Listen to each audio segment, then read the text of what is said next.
बिस्मिल्लाहिर्रहमानिर्रहीम। पेट्रोल की कीमत में इजाफे के बाद अदाकार भी फट पड़े, मीम्स की बरसात हो गई। हुकूमत की जानिब से अवाम पर पेट्रोल बम गिराए जाने के बाद शोबिस शख्सियात ने शदीद गुस्से का इजहार किया। इसके अलावा सोशल मीडिया पर पेट्रोल की कीमतों में इजाफा होने के बाद मीम्स की भी बरसात हो गई।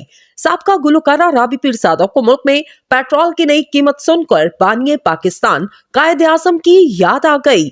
जबकि राबी ने लिखा कि हमारे पास अब कोई क़यादत, कोई विजन नहीं, हम एक कौम नहीं रहे, हम सिर्फ इन लोगों का टोला हैं जो मादरे वतन से ज्यादा अपने जाती मफादात को तरजीह देते हैं।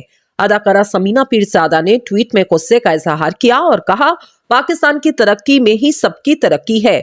बस कर दो जालिमों, धरती माँ को जीने दो, फलने फूलने दो, लोगों को सांस लेने दो। यूट्यूबर अदाकार बात करेंगे यूट्यूबर अदाकार अरसलान नसीर की, जिनकी जानिब से अपने ट्विटर पैगाम में कहा गया, मुल्क से गुर्बत खत्म करनी है या फिर गरीब। अदाकारा मुशी खान ने पेट्रोल की मुसलसल बढ़ती हुई कीमत और हुकूमत की जानिब से मुल्क में गरीब शहरियों पर जुल्म पर कहा, आप सब इस वक्त इतने परेशान क्यों हैं? मिशी ने मजीद लिखा, इस कौम को कोई फर्क नहीं पड़ता, बस मजीद 2 दिन तक सोशल मीडिया पर सिर्फ बातें करते रहें, एक और महंगाई बम के फटने का इंतजार करें।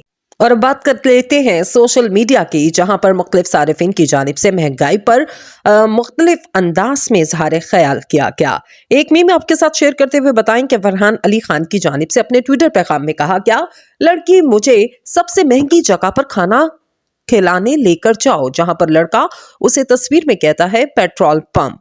दूसरी तरफ आपको बताते चलें कि डिफॉल्टर की जानिब से भी एक ट्वीट किया गया, जिनकी जानिब से यह कहा गया कि पाकिस्तानी अवाम का हाल भी अब इस सब्जेक्ट की तरह हो चुका है। जितनी मर्जी महंगाई हो, इनकी गैरत अब नहीं जागनी, मर जाएंगे लेकिन सड़कों पर निकलकर इस चोर हुकूमत और इनको लाने वालों के खिलाफ आवाज बुलंद नहीं की जाएगी।